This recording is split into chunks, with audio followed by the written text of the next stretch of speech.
है कि जिस आदमी को यदि शुगर है तो धीरे धीरे शुगर बढ़ते बढ़ते जाता है और ठीक होता है, कभी बढ़ता है, ठीक होता है, कभी नॉर्मल रहता है, लास्ट में हम लोग को सेक्सुअल कैपेसिटी कम रहता है। इसका क्या कारण है? सवाल बहुत अच्छा है। ये सवाल ज्यादातर लोगों के मन में रहते हैं और यहाँ पर भी बहुत सारे पेशेंट आए हुए हैं और मैक्सिमम ठीक होकर के जाते हैं। ठीक है, न्यूरोपैथी में शुगर की इलाज बहुत आसान है, सरल है, बट ध्यान देना है वो कारण क्या है, किस वजह से शुगर बढ़ा हुआ है, वो आपको ध्यान में लाना जरूरी है। अब क्या होता है, जब ब्लड शुगर बढ़ता है ब्लड में, तो ब्लड शुगर क्यों बढ़ता है, इनमें ज्यादातर जवाब देते हैं कि शायद इंसुलिन नहीं बन रहा होगा या इंसुलिन की कमी हो गई होगी, ये इतना ही ध्यान देते हैं। ठीक है, मगर ब्लड शुगर बढ़ने के और भी कई कारण हो सकते हैं, जिनमें एड्रिनल ग्लैंड अगर हाइपर होगा तो भी ब्लड शुगर बढ़ जाएगा। एड्रिनल ग्लैंड के अंतर्गत ग्लूकोकॉर्टिकॉइड या कॉर्टिसोल बढ़ेगा तो भी ब्लड शुगर बढ़ेगा, एपिनेफ्रिन बढ़ेगा तो भी ब्लड शुगर बढ़ेगा। इनके अलावा ग्लूकागोन हार्मोन अगर ज्यादा काम करेगा तो मसल्स में जो स्टोर हुए जो ग्लाइकोजन है कि उसमें जो शुगर है वो टूट करके ब्लड में ग्लूकोज की मात्रा बढ़ा देगा, जो ब्लड शुगर बढ़ा हुआ दिखाई देगा। ठीक है, तो ब्लड शुगर बढ़ने के कई कारण हैं, कई फैक्टर है, मगर आपको ध्यान देना उनमें से कौन सा हो सकता है। अगर आपने पैंक्रियाज को स्टिमुलेट कर करके थक गए फिर भी शुगर कम नहीं हो रहा है तो आपको ध्यान देना पड़ेगा कि एड्रिनल ग्लैंड हाइपर तो नहीं है, या ग्लूकागोन तो ज्यादा नहीं बन रहा है, ये भी हो सकता है। अब ध्यान देना, कभी कभी क्या होता है, जब आप ट्रीटमेंट देते हो तो ब्लड शुगर पहले ट्रीटमेंट होने से रिपोर्ट कराते हैं तो वो कुछ कम दिखाई देते हैं। इनके बाद जैसे जैसे ट्रीटमेंट देते जाते हैं तो भी ब्लड शुगर बढ़ा हुआ दिखाई देते हैं। फार्मूला वही है, कोई फार्मूला नहीं बदले है। तो मगर आप लोग ध्यान देना, किसी भी व्यक्ति के शरीर में शुगर का मुख्य काम क्या है, एनर्जी बनाना। ठीक है, वो सेल के अंदर ब्लड के माध्यम से कार्बोहाइड्रेट या ग्लूकोज जो होता है वो सेल के अंदर जाएगा, किसके माध्यम से जाएगा, इंसुलिन उनको उठा करके लेके जाता है। इंसुलिन का सिर्फ काम क्या है, उनको ट्रांसपोर्ट करके सेल तक ले जाएगा। ठीक है, जब इंसुलिन पैंक्रियाज से रिलीज होकर के ब्लड में आएगा, ब्लड में जो शुगर है उसको ब्लड के माध्यम से ही सेल तक पहुंचाता है, तो सेल्स में ग्लूकोज पहुंचेगा और वो ग्लूकोज एनर्जी में बदलेगा। ठीक है, अब वो एनर्जी में तो बदल गया मगर वो एनर्जी सेल के अंदर ही माइटोकॉन्ड्रिया के रूप में माइटोकॉन्ड्रिया में स्टोर हो जाता है। इसमें माइटोकॉन्ड्रिया में स्टोर हो जाता है और वो माइटोकॉन्ड्रिया जो होता है ना वो पावर हाउस की जैसे काम करता है हमारे सेल्स में या बॉडी में। ठीक है, जितना भी ऊर्जा है माइटोकॉन्ड्रिया के अंदर एटीपी के रूप में स्टोर रहता है। कौन से रूप में, एटीपी के रूप में स्टोर रहता है। अब ये वो खपत कब होगा, आप जितना उनको ये एक्टिविटी में लाओगे, जितना आप काम करोगे, जितना थकोगे, उतना ही माइटोकॉन्ड्रिया में जो स्टोर हुआ ऊर्जा है वो खत्म होता जाएगा। मगर आपने खाया पिया अच्छा, आपके इंसुलिन भी अच्छा काम कर रहा है, ब्लड से शुगर को सेल में ले जा रहा है, बेचारा सेल मर मर के काम कर रहा है, मर मर के ऊर्जा बना रहा है, मगर आपने उनको खत्म नहीं किया। जितना ट्रांसफार्मर था शरीर के अंदर, पावर हाउस था, वो पूरा पैक हो गया है ऊर्जा से। अब उनको स्टोर करने के लिए एक्स्ट्रा पावर हाउस नहीं है, एक्स्ट्रा ट्रांसफार्मर नहीं है, तो अब क्या होगा, वो शरीर के जहां पाए वहां पर वो एडिपोज टिश्यू में जमा होगा। ठीक है, या उस ऊर्जा को फैट से में कन्वर्ट कर सकते हैं, जो लाइकोमा के रूप में आपके शरीर में दिखाई देना चालू हो जाएगा। या ब्लड का जो एक्स्ट्रा शुगर है वो शरीर के अलग अलग जगह में ग्लाइकोजन के रूप में स्टोर होगा। ये किस रूप में, ग्लूकोज से ग्लाइकोजन में स्टोर होता जाएगा। यानी कि इंसुलिन क्या करेगा, एक्स्ट्रा जो शुगर है उनको कहां तक पहुंचाता है, एडिपोज टिश्यू में पहुंचाएगा, जहां पर उस शुगर को ग्लाइकोजन के रूप में स्टोर कर दिया जाता है। अब जितना जगह खाली था हमारे सेल में ग्लूकोज को स्टोर करने के लिए वो भी पैक हो गया, फिर एक्स्ट्रा शुगर आप खा रहे हो, कहाँ जाएगा, कहाँ जाएगा। उस कंडीशन में ब्लड में शुगर की मात्रा और बढ़ता जाएगा तो ब्लड गाढ़ा हो जाएगा, ब्लड गाढ़ा हो जाएगा, ब्लड में डिस्टर्ब बनना चालू हो जाएगा और वो ब्लड के गाढ़ा होने की वजह से उनका जो सर्कुलेशन है वो सर्कुलेशन भी डिस्टर्ब होगा, ब्लड का सर्कुलेशन डिस्टर्ब होगा। ब्लड का थिकनेस बढ़ने की वजह से सेल्स को जो जो चीज चाहिए ब्लड से, ऑक्सीजन चाहिए, न्यूट्रिशन चाहिए, वो सही तरीके से नहीं मिल पाएगा।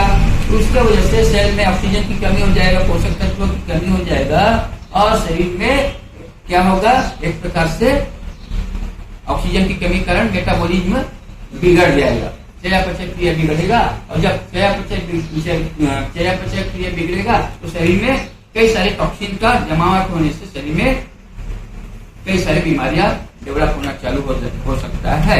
अगर कई सेल को कई दिनों तक, कई महीनों तक अगर ऑक्सीजन नहीं मिलेगा तो वो काला दिखाई देता है, जिनके वजह से वो भाग गैंग्रीन में कन्वर्ट हो सकता है। और सबसे पहले इफेक्ट होता है पांव के तलवे, उंगलियां, है ना, उनमें गैंग्रीन सबसे जल्दी चालू होता है।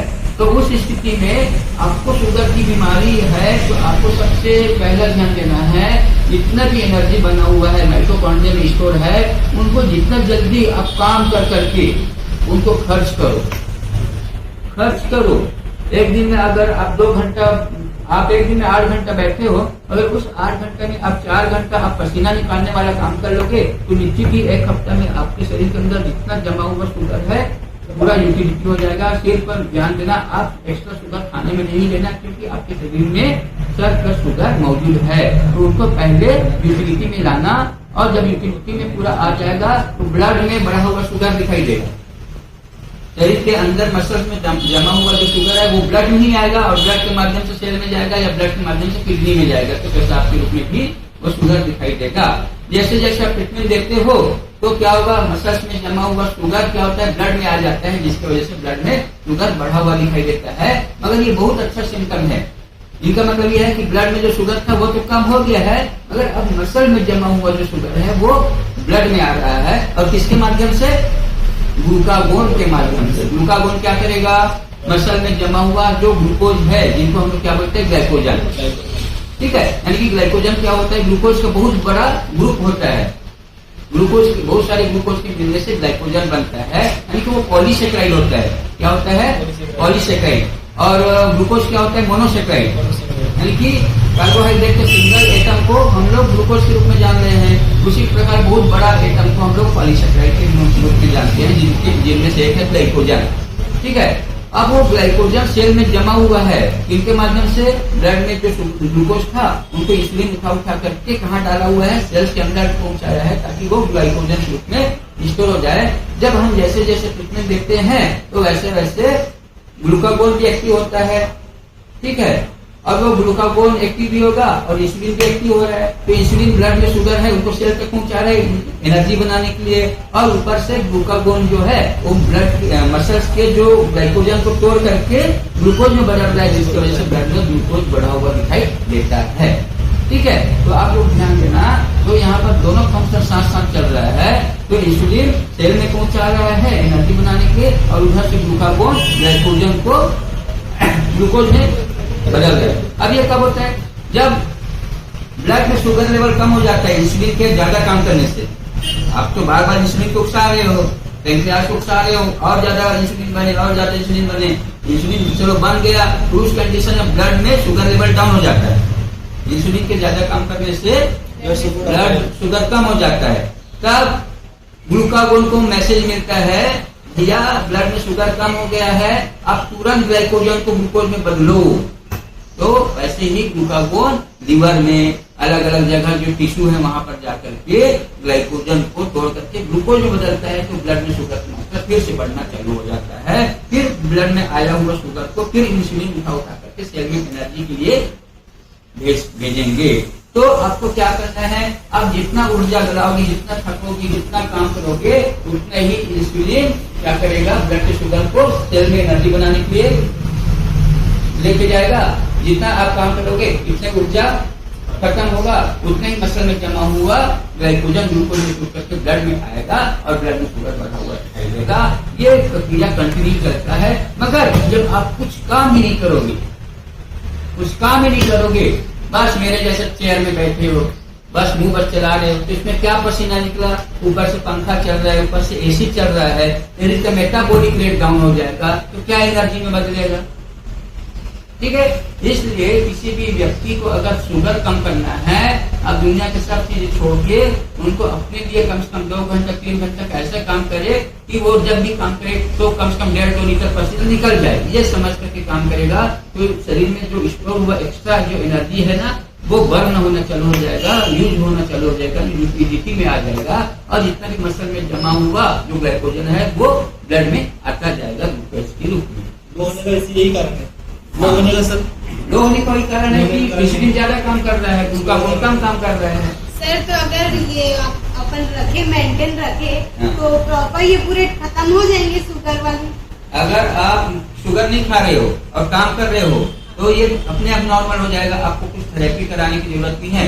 शर्त ये है कि आपके शरीर में ऑटोइम्यूनिटी का प्रॉब्लम ना हो। ऑटोइम्यूनिटी में क्या होता है, एंटीबॉडी ज्यादा काम करता है, और एंटीबॉडी जब ज्यादा काम करेगा तो ये जो रिसेप्टर होता है ना, सेल के ऊपर जो रिसेप्टर होता है उनको ब्लॉक कर देता है, और जब सेल के रिसेप्टर को ब्लॉक करेगा तो जब रिसेप्टर ही ब्लॉक हो जाएगा तो क्या चीज रिसीव करेगा, कुछ रिसीव नहीं करेगा, तो वो चीज ब्लड में ही घूमता रहेगा जो बढ़ा हुआ दिखाई देगा। ठीक है, ये आपको ध्यान देना। तो ऑटोइम्यूनिटी की कंडीशन में क्या होता है, इम्यून सेल हाइपर होता है, और ये इम्यून सेल क्या करेगा, हमारे जितने भी सेल्स है जो ग्लूकोज के रिसीव करने वाले रिसेप्टर है उनको ब्लॉक कर देगा, तो ये ग्लूकोज को रिसीव नहीं कर पाएगा सेल, तो वो ग्लूकोज कहाँ रहेगा, ब्लड में ही घूमता रहेगा। ठीक है, या जहाँ पर स्टोर होगा मसल में वहां पर चला जाएगा, जिससे ग्लूकोज शरीर में बढ़ा हुआ दिखाई देगा। ठीक है, इसलिए ऑटोइम्यूनिटी की कंडीशन को ठीक करने के लिए उस इम्यून सेल को सप्रेस करना जरूरी है, और सप्रेस करने के लिए क्या करना है, एड्रिनल ग्लैंड को नुकसान, हाँ, स्टेरॉइड की मात्रा बढ़ाना है, स्टेरॉइड से इम्यून सेल सप्रेस होता है। ठीक है, चलिए next. Please like, share, subscribe my channel and please press the bell icon.